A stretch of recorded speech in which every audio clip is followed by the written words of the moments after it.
अत्रेः पुत्रतया पुरा त्वम् अनसूयायां हि दत्त अभिदः। अत्रे पुत्रतया पुरा त्वम् अनसूयायां हि दत्ताभिदो जातः शिष्यनिबन्धतन्द्रिदमनाः स्वस्थः चरन् कान्तया। जातशिष्यनिबन्धतन्द्रिदमना स्वस्थश्चरन् कान्तया।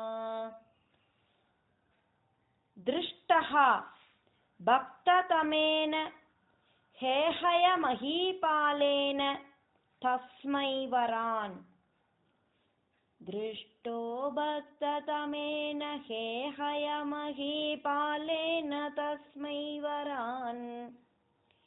अष्टैश्वर्यमुखान् प्रदाय ददिद स्वेनैव च अन्ते चान्ते वदम्। अष्टैश्वर्यमुखान् प्रदाय ददिद स्वेनैव चान्ते वदम्। अत्रे पुत्रतया पुरा त्वमनसूयायां हि दत्ताभिदो जातशिष्यनिबन्धतन्द्रिदमना स्वस्थश्चरन् कान्तया।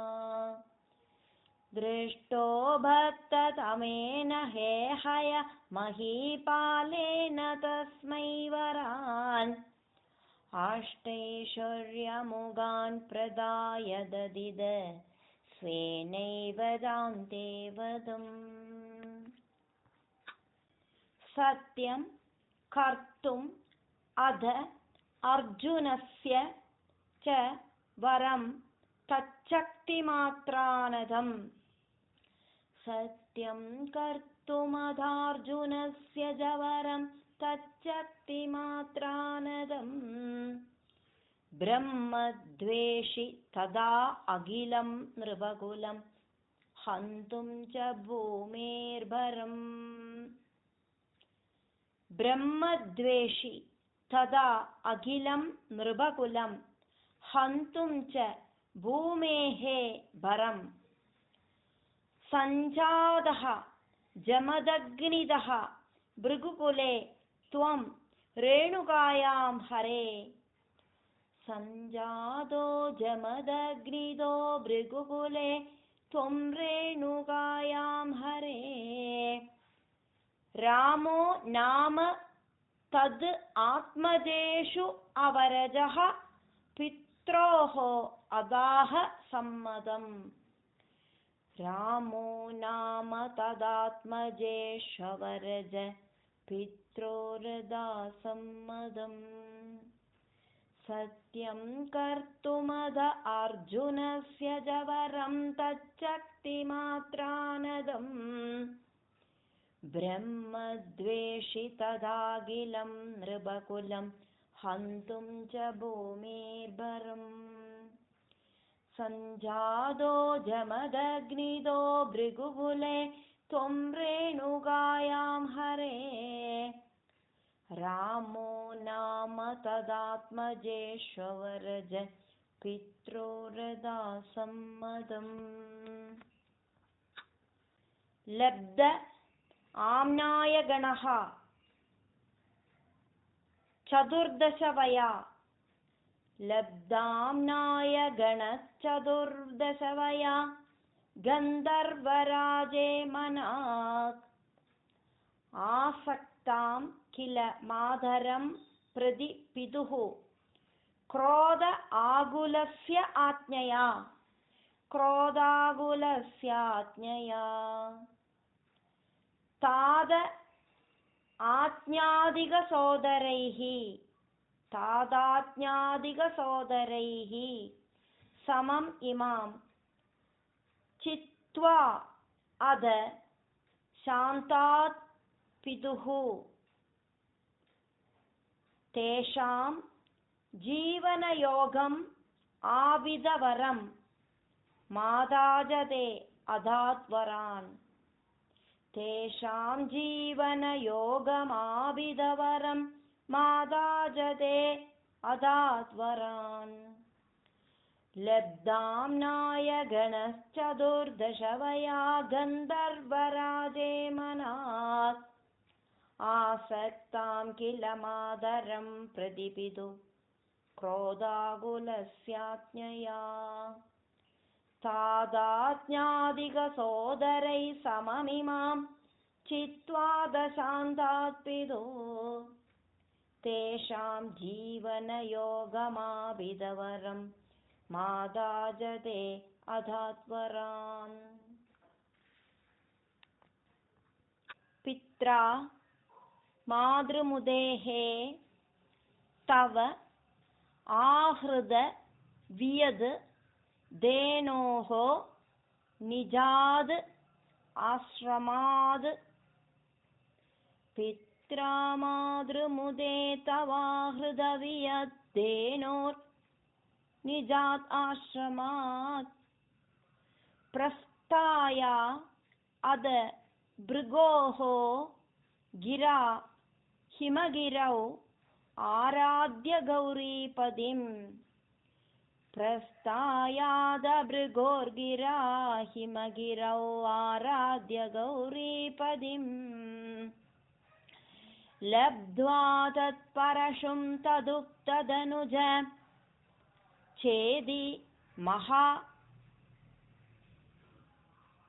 अस्त्रादिगं लब्ध्वा तत्परशुं तदुक्तदनुजच्छेदि महा अस्त्रादिगं प्राप्तः मित्रम् अद अघृतव्रणमुनिं प्राप्य आगमः स्व आश्रमम् प्राप्तो मित्रमद अघृतव्रणमुनिं प्राप्यागमः स्व आश्रमम् पित्रा मातृमुदे स्तवाहृदवियद्धेनोर्निजादाश्रमात् प्रस्थायाद भृगोर्गिरा हिमगिरौ आराध्य गौरीपदिं लब्ध्वा तत्परशुं तदुक्तदनुजच्छेदि महा अस्त्रिगं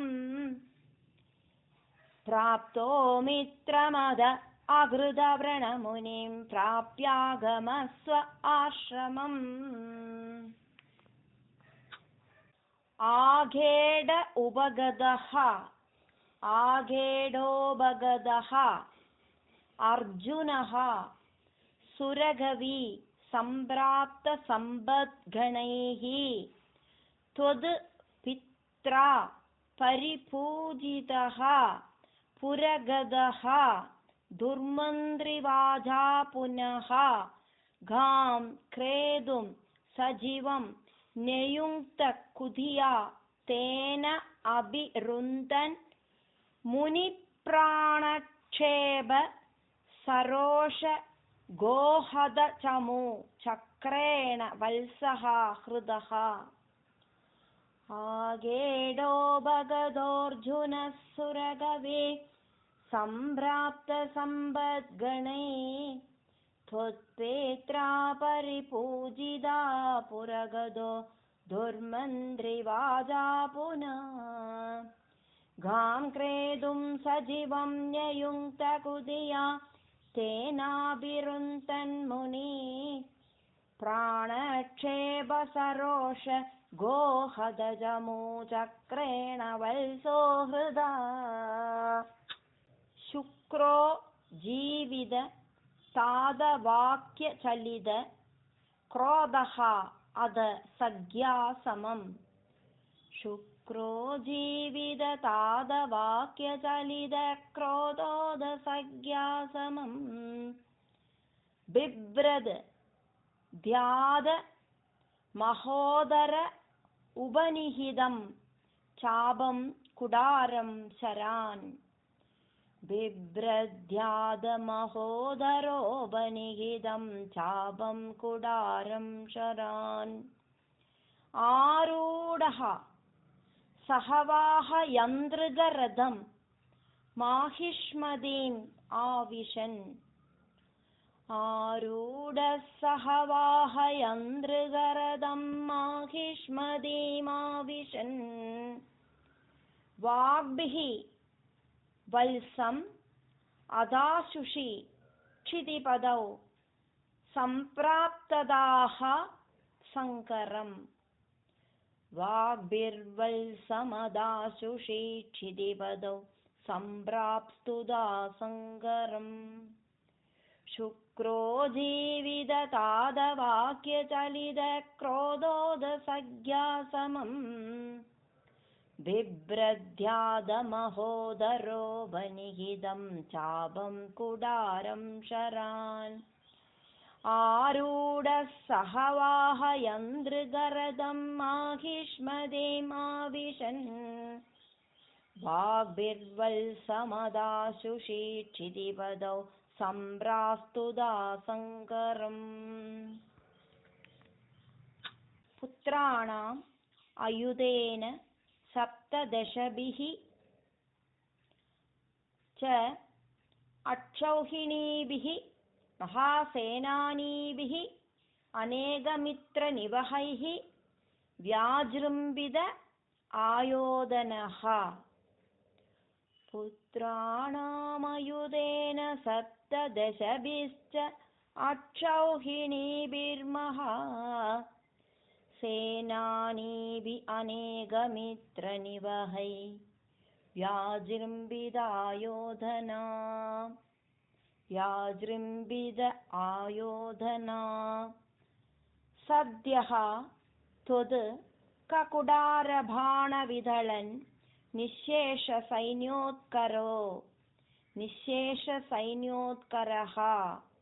भीतिप्रद्रुतनष्टशिष्टतनयः त्वाम् आवदद् हेहयः सद्यस्त्वत्ककुडारबाणविदळन् निःशेषसैन्योत्करो भीतिप्रद्रुतनष्टशिष्टतनय त्वामापदद्हेहया पुत्राणामयुधेन सप्तदशभिश्च अक्षौहिणीभिर्महा सेनानीभिः अनेकमित्रनिवहै व्याजृम्भित आयोधना सद्यस्त्वत्ककुडारबाणविदळन् निःशेषसैन्योत्करो भीतिप्रद्रुतनष्टशिष्टतनय त्वामापदद्हेहया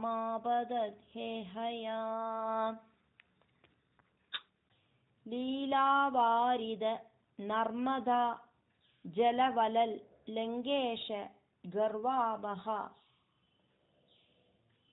श्रीमद्बाहु सहस्र मुक्त बहु शस्त्र अस्त्रं निरुन्दन् अमुम्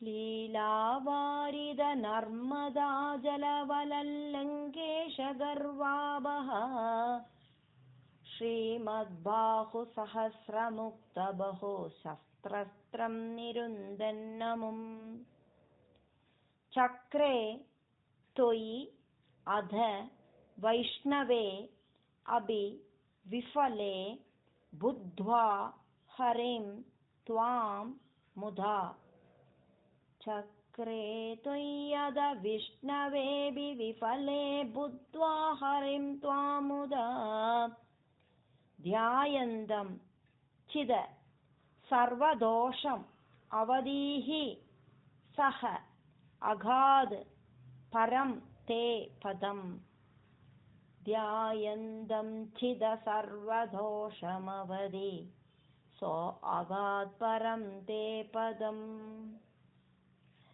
लीलावारिद नर्मदा जलवलल् लङ्केश गर्वावः श्रीमद्बाहु सहस्र मुक्त बहु शस्त्रस्त्रं निरुन्दन्नमुम् चक्रे त्वय्यद वैष्णवेऽभि विफले बुद्ध्वा हरिं त्वां मुदा ध्यायन्तं चिदसर्वदोषमवदि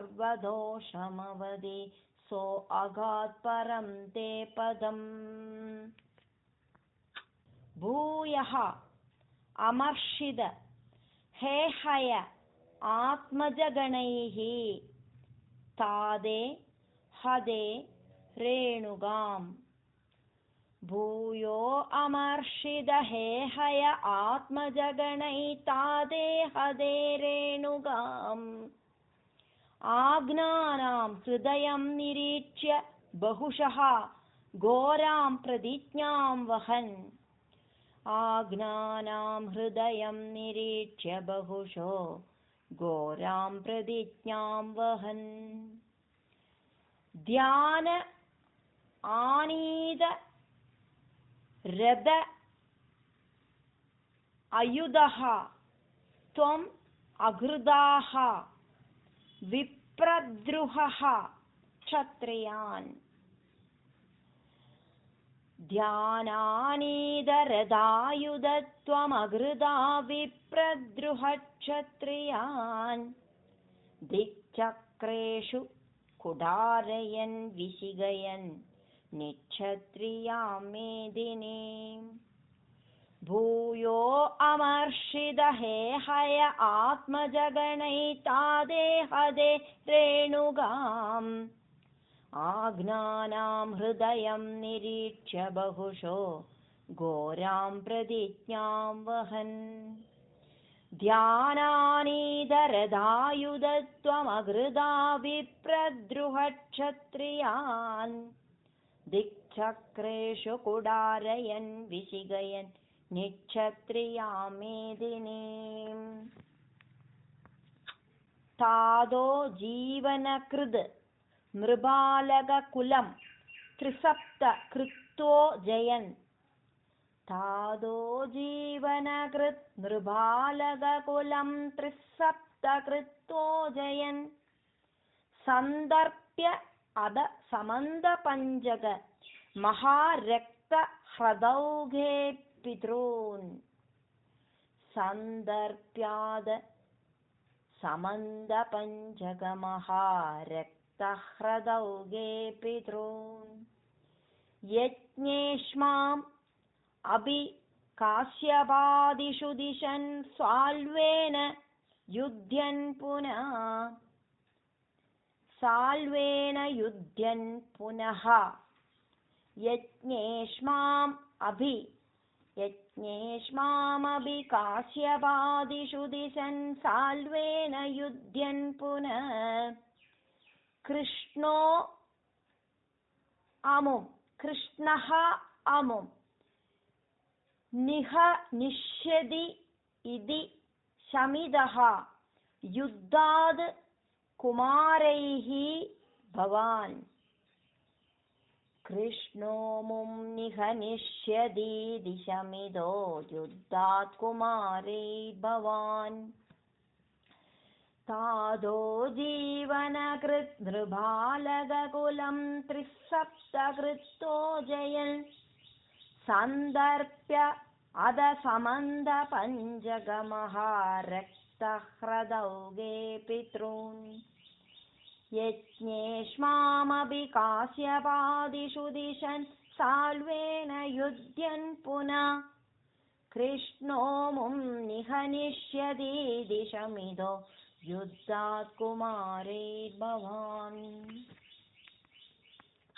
नस्य अस्त्राणि महेन्द्रभूभृदि तपः तन्वन् पुनः मज्जिदाम् नस्यस्त्राणि महेन्द्रभूभृदि तपः तन्वन् पुनः मज्जिदाम् गोकर्ण अवधि सागरेण धरणिं दृष्ट्वा अर्तिदः तापसैः गोकर्णावधि सागरेण धरणिं दृष्ट्वार्तिदतापसै ध्यादेषु आस धृत अनलास्त्रचकितं सिन्धुं स्रुवक्षेपणात् ध्यादेश्वासधृतनलास्त्रचकितं सिन्धुं स्रुवक्षेपणाद् उत्सार्य उद्धृत केरळः भृगुपते वादेश संरक्ष माम्। उत्सार्योद्धृत केरलो भृगुपते वादेश संरक्ष माम्। न्यस्यस्त्राणि महेन्द्रभूभृदितभस्तन्वन् पुनः मज्जिदाम् गोकर्णावधिसागरेण धरणीं दृष्ट्वार्तिदत्तापसै। ध्यादेश्वासधृत अनलास्त्रचकितं सिन्धुं स्रुवक्षेपणाद् उत्सार्योद्धृत केरलो भृगुपते वादेश संरक्ष माम्।